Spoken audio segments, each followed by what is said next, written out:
ये सरकार का दर है, दर शाह तो नहीं। जो मांग लिया और भी कुछ मांग।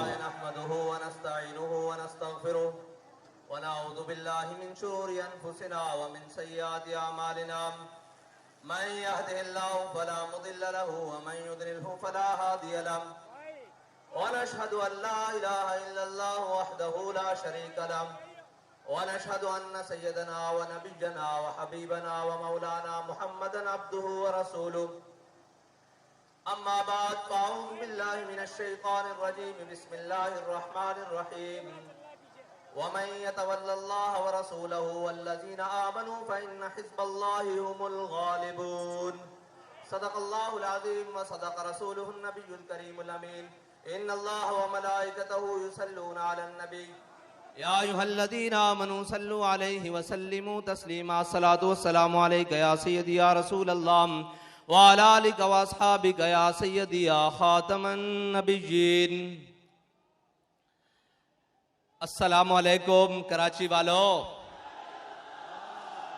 अस्सलामु अलैकुम अहलियान सिंध, अस्सलामु अलैकुम बाबुल इस्लाम अहलियान सिंध कराची वालों, अस्सलामु अलैकुम। मैं तुम पर 3 मरतबा सलामतियां इसलिए भेज रहा हूं कि हमारे बाबा जी ने कहा था चलने में बरकत है। आज तुमने चलने की भी हद कर दी है। वो जो कहते थे कि जी इनको क्या पता हो कि मुल्क कैसे चलता है, हमने उन्हें आज सिर्फ छोटा सा पैगाम देने के लिए आपको बुलाया है कि कौम तहरीक लब्बैक पाकिस्तान पर उस सतह का एतमाद कर चुकी है कि तहरीक लब्बैक पाकिस्तान जिस मौजू पर मर्जी जिस वक्त मर्जी कौम को बुलाए कौम लब्बैक कहती है। लब्बैक लब्बैक या रसूल अल्लाह, लब्बैक लब्बैक लब्बैक या रसूल अल्लाह, लब्बैक लब्बैक लब्बैक या रसूल अल्लाह, लब्बैक। और जिस दिन तहरीक लब्बैक या रसूलुल्लाह ने महंगाई निजात मार्च रखा है, यह दिन कोई आम नहीं है। यह दिन 23 मार्च का दिन है जिस दिन हमारे बड़ों ने करारदाद पाकिस्तान मंजूर की थी कि हम वो वतन बनाएंगे जिसके रहने वाले खुशहाल होंगे, जिसके रहने वाले गैरतमंद होंगे, जिसके रहने वाले दीन इस्लाम पर कट मरने वाले होंगे, जिसके रहने वाले उस कानून और अदल के निजाम में रहेंगे कि उनको किसी किस्म की परेशानी नहीं होगी। लेकिन 75 साल से हम पर वो बुज़दिल, वो बेशरम और वो वलैती लीडर हम पर मुसल्लत कर दिए गए, जिन्होंने इस कौम को बजाय कि ये दिन इस तरह मनाते कि आज वो दिन है जिस दिन इस रियासत की बुनियाद रखी गई, लेकिन आज वो महंगाई का रोना रो रहे हैं। इसकी कसूरवार तकरीबन हम खुद भी हैं और हमारे वो लोग जिन्होंने हमेशा छोटी और बड़ी बुराई की तकसीम की कि ये छोटी बुराई है, ये बड़ी बुराई है।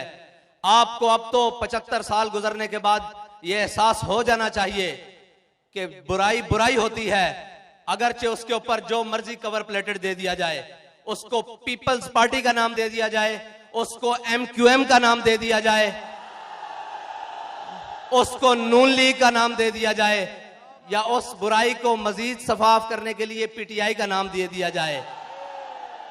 ये सारे गलाजत के पलंदे हैं जो कौम के गले में डाल दिए गए हैं। लेकिन अफसोस के वक्त और कुदरत ने बड़े मौके दिए इन सबको कि शायद ये सुधर जाएं।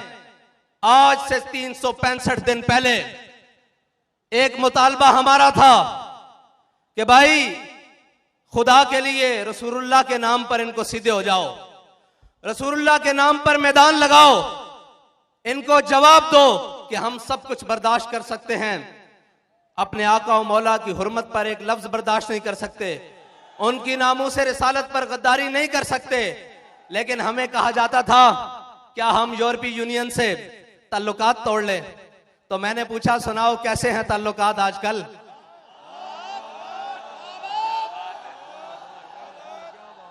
और बेशर्मो जो थूक के जो चाटना था तो कम से कम रसूलुल्लाह के नाम पर आगे कदम बढ़ा देते। सिर्फ पाकिस्तान ही नहीं पूरी दुनिया में तुम्हें इज्जत मिल जाती।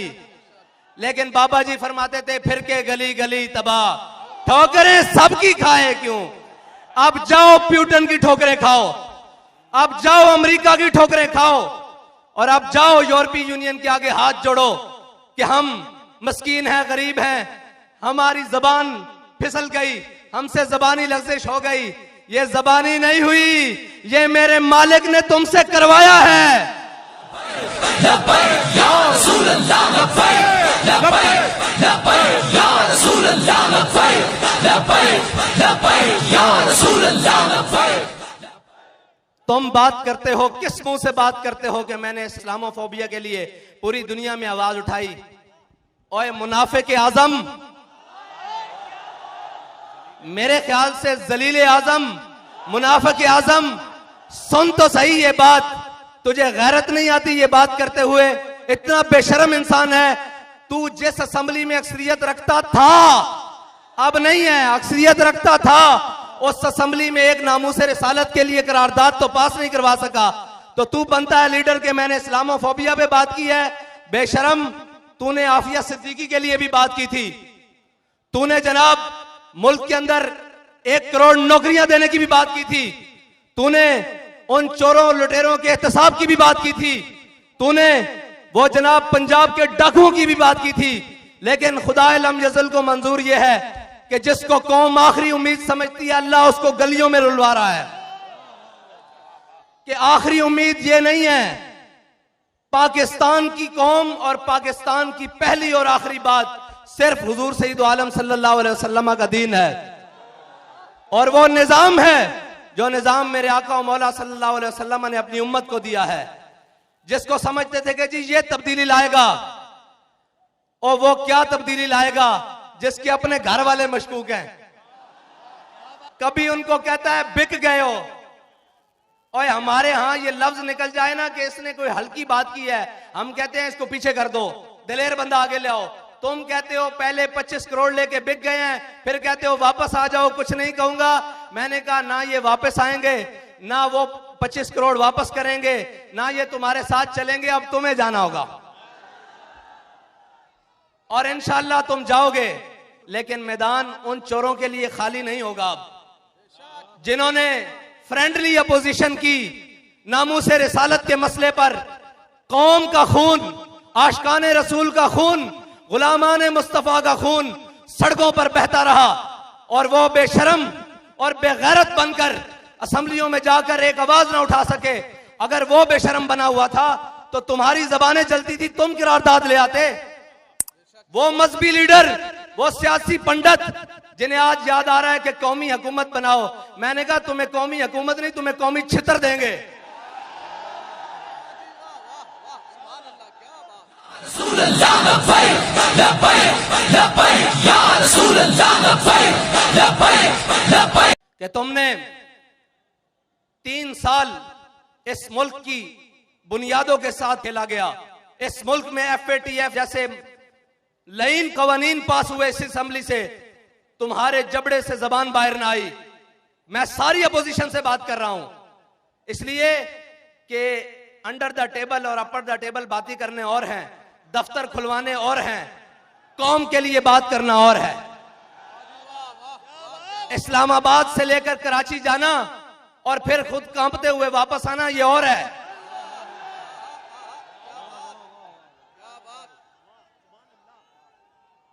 और ये कहना कि हमें कुछ हिस्सा मिल जाए और उसके साथ उन लोगों के साथ राब्ते करने जिनके साथ 5 साल उनके खिलाफ बातें करते रहो, और जनाब जब वक्त आए इक़्तिदार लेने की, कहीं से रोशनी नजर आए। रोशनी क्या, जो कौम के भेड़िए हैं उनके लिए तो इक़्तिदार भी अंधेरा है, अंधेरा है इक़्तिदार।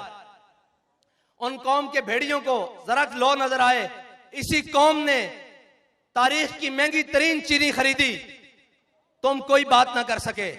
इसी कौम ने अपने सामने FATF के कवानीन पास होते देखे और अपोजिशन खामोश रही, कोई बात नहीं की अपोजिशन ने, फ्रेंडली माहौल रखा। इन्हीं के सामने जनाब पूरी कौम महंगाई की चक्की में पिस कर रह गई, अपोजिशन पूरी खामोश रही।